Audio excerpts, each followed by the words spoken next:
Hello hello, bienvenue dans cette nouvelle vidéo. Je vous propose aujourd'hui de vous faire découvrir un petit peu l'envers du décor, on va dire. En effet, ma cuisine est complètement dans son jus, donc j'avais envie de vous filmer un petit peu ça. Et ensuite, je vous propose une recette. J'espère vraiment pouvoir vous poster la vidéo avant Noël, mais très clairement, on est déjà mercredi, le temps de faire le montage. Je croise les doigts pour y arriver. Sinon, vous l'aurez donc entre Noël et Nouvel An, et la recette sera parfaite de toute façon, même pour l'apéritif du Nouvel An. Elle est d'ailleurs dans le livre que j'ai sorti récemment, les recettes du Père Noël. Donc je vais aussi vous montrer la décoration que j'ai eue pour mon anniversaire, c'était il y a quelques jours. Je vais vous montrer un petit peu où je vais placer tout ça dans la maison. Pensez à vous abonner si vous voulez me soutenir dans mon travail et place aux images.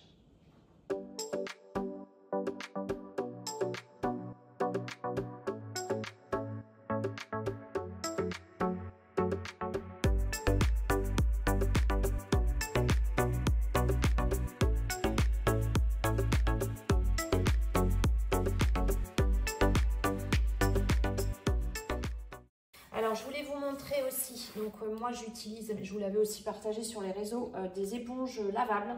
Donc ça, c'est ce genre d'éponge que j'utilise pour le plan de travail, pour nettoyer les portes de la cuisine, etc.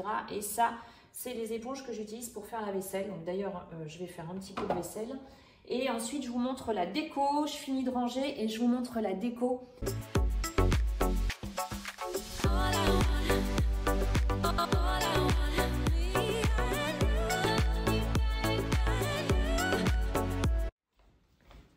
Allez, je remets tout à sa place. Hop. L'oignon, j'irai le ranger après.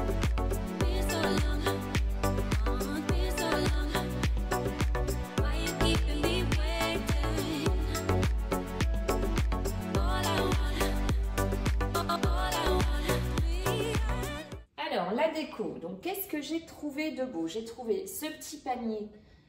Donc la semaine dernière à Maison du Monde. Alors j'aime bien moi cacher les prises.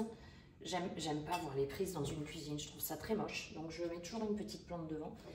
J'ai eu ce vase, j'ai dit ce que c'est un vase, en cadeau et du coup j'y ai mis une plante que j'avais trouvée chez Ikea. Alors ce que j'ai eu pour mon anniversaire, c'est voilà, coffee, puisque je me fais un coin café. Et l'idée ce sera de le mettre ici. Voilà, quand on est ici, on voit très bien. Donc, j'aime beaucoup. Coffee et en dessous, ça, c'est ce que j'ai récupéré de notre ancienne maison. Bon, il est là en attendant. Donc, je vais mettre ça ici et au-dessus, le coffee. Là, je viendrai y mettre des tasses. Je viendrai aussi y mettre une plante. Alors, parce que j'en ai une deuxième, comme ça, je voulais vous montrer.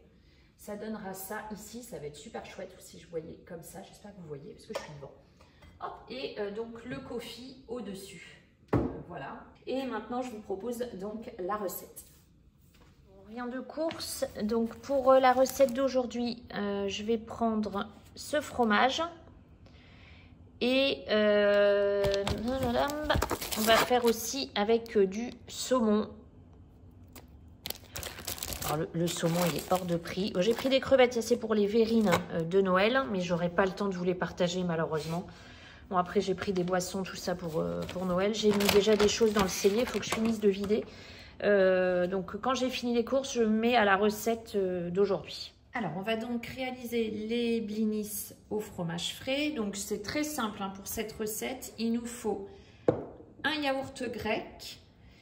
Il nous faut de la farine classique type 55, voire type 65. De la farine complète ou semi-complète.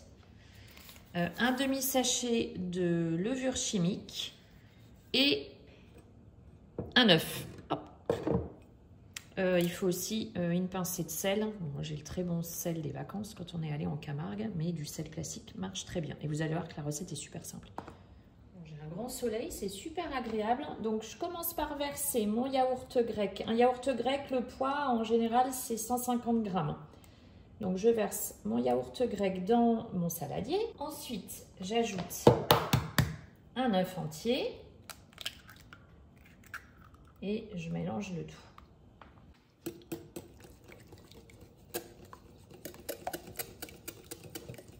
Et après, tout simplement, il va me suffire d'ajouter le reste de mes ingrédients. Donc, je vous l'ai dit, c'est vraiment très simple. J'ai pesé ma farine complète, donc je l'ajoute. Il me faut 50 grammes et il me faut le même poids en farine classique.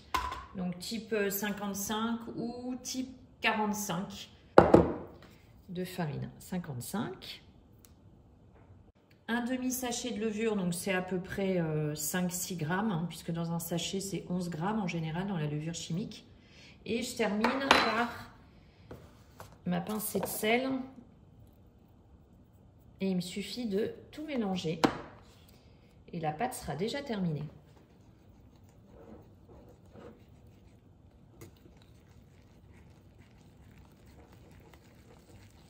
Alors, en fonction de la consistance du yaourt, il se peut que la pâte, elle soit quand même épaisse.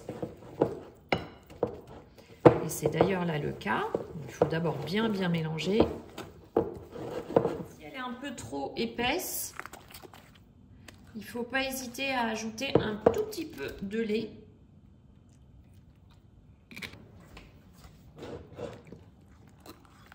Pour avoir une consistance un peu plus liquide. Bon, attention, il ne faut pas que ce soit trop liquide, donc il ne faut pas en ajouter trop. Bon, là, on est bien. Et en plus, ce qui est top, c'est qu'il n'y a pas de temps de repos. Donc, on va vraiment faire nos blinis de suite. Allez, c'est parti. Alors, rien de plus simple, hein. On va faire sur une poêle à crêpes. Moi, je fais toujours. On va faire des petits tas à l'aide d'une cuillère et puis on va pouvoir former nos blinis et les faire cuire. On va vraiment faire des petites cuillères parce que l'idée c'est d'avoir des petits blinis. Donc à peu près cette quantité là et puis on va mettre sur la poêle.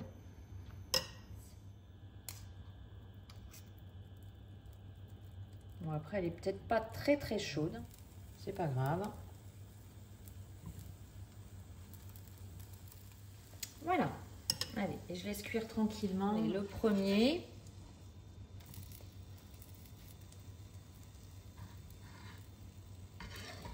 Ouais, celui-ci aussi. Hop. Alors, lui, il est comment? Il a l'air bien aussi.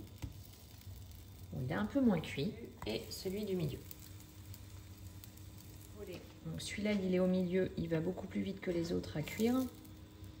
Hop, donc, on a... Voilà, un joli blinis. Et je vais les laisser tranquillement refroidir. Bon, ça c'est le premier.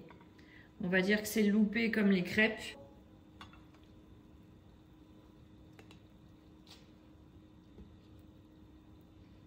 Puis je continue, hein, jusqu'à épuisement de la pâte.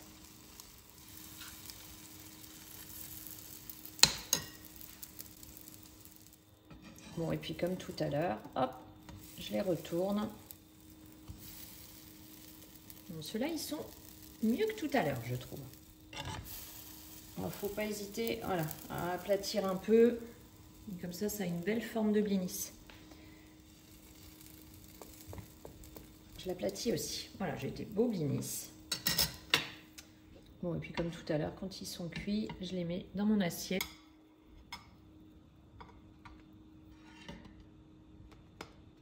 Allez, je pense que là, c'est la dernière.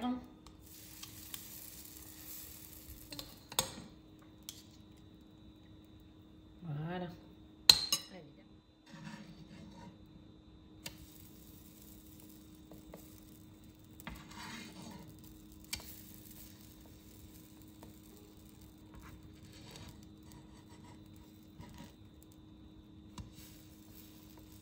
Là.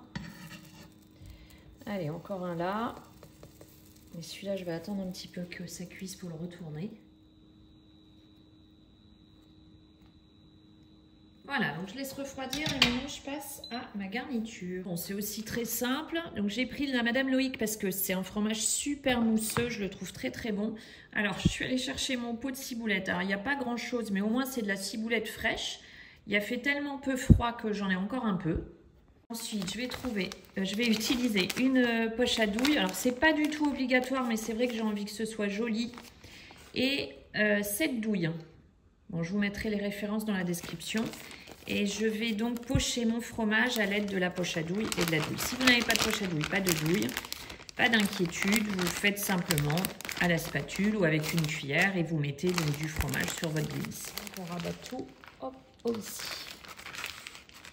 On va pouvoir garnir, mais ce que je vais faire, c'est que je vais aussi préparer mon saumon parce que sinon, je n'aurai pas mon saumon prêt, je vais le couper en petits morceaux. Donc l'idée, c'est de couper des morceaux.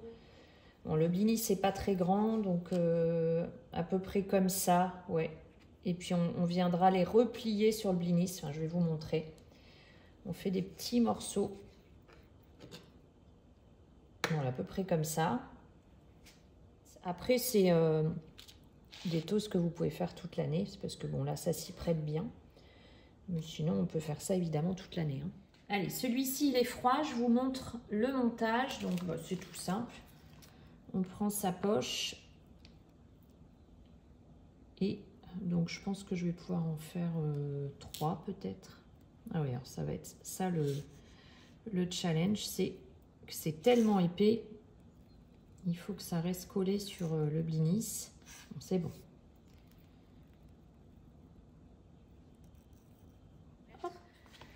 Donc mon saumon dessus, joliment, c'est mieux. Donc un petit peu de ciboulette par-dessus.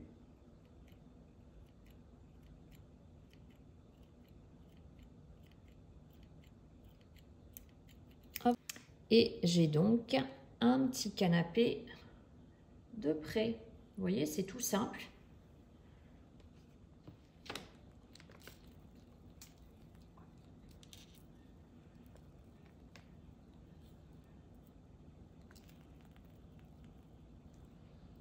J'ai fait l'inverse. Je mets ma ciboulette.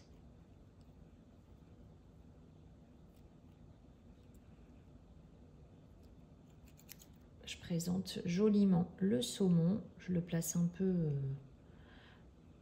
voilà. Et on a un deuxième canapé. Des fois, j'ai fait des gros morceaux quand même. Voilà.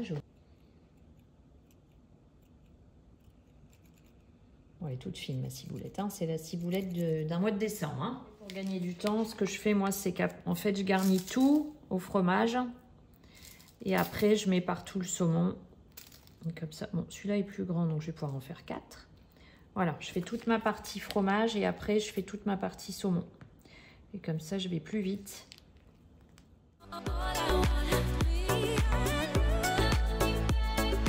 Bon, du coup, ils sont tous prêts. Je me suis fait une petite partie pour moi sans saumon. Allez, je dépose tout ici. On va juste voir tout ce qu'il y a comme eau. Alors. Oui, je suis en train de filmer, Loulou. Et on va pouvoir mettre ça au frais. Ça, j'aime bien. Ça, j'aime bien. Oh, c'est joli, hein. Ça, franchement. Je trouve ça super joli en plus. Ça fait une belle présentation. Voilà. Allez. Bon, ce que je vais faire, c'est que je vais rajouter les 2 derniers de saumon parce que sinon ça va faire bizarre sur le plateau. Donc je vais remettre un petit peu de saumon sur chaque. Allez, direction le frigo. Je sais pas ce que vous en pensez, mais je trouve ça super joli. C'est vraiment dans le thème des fêtes. Mais déjà là, je suis très contente. Il était temps que je termine la vidéo parce que la luminosité, elle est plus terrible. Il est 17 h. Les jours sont très très courts. Allez, direction le frais.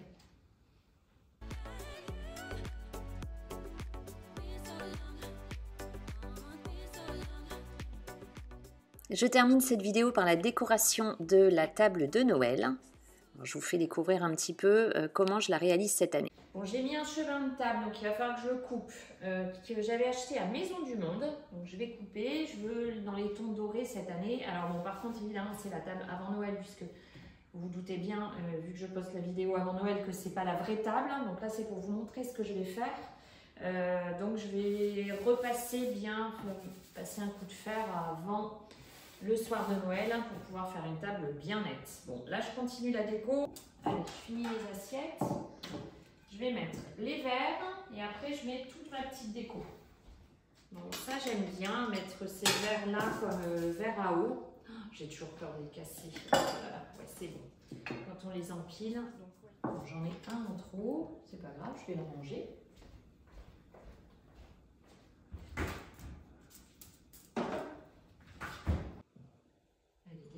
sapin. Bon, après, je ne vais pas en mettre partout parce qu'il y a aussi les enfants. Donc, je mets comme ça. Et les enfants, j'aime bien leur mettre des petits verres. Je vais vous montrer, à chaque fois, ils sont contents. Moi, c'est des verres à cognac, je pense. Et je leur mets ça pour les enfants. À chaque... Je termine avec les couverts. Voilà. Bon, on a le soleil qui est de retour. Donc, je mets un rondin. Ça, je l'ai trouvé cette année chez Action. Ça, c'est le DIY que je vous avais partagé l'année dernière. Donc, vous pouvez le retrouver sur la chaîne. Je vous mettrai le lien. J'aime beaucoup. Et ensuite, je vais mettre ce que je vous ai montré tout à l'heure dans la vidéo. Les petites maisons, je trouve ça aussi très mignon. Donc, je vais en mettre une ici. Et je vais en mettre une de l'autre côté. Voilà, comme ça, c'est joli. Quelques petites boules. Je vais en mettre une aussi. Comme voilà. Je vais remettre quelques petites maisons. Bon, il y a encore pas mal de soleil. Hein. Et je voulais mettre, donc, pour chaque invité, un petit... Voilà, une petite gourmandise, on va dire. Ça fait toujours plaisir. Voilà, et la dernière ici. J'ai plus de serviettes en tissu, donc ce sera comme ça. Là déjà, je suis assez contente.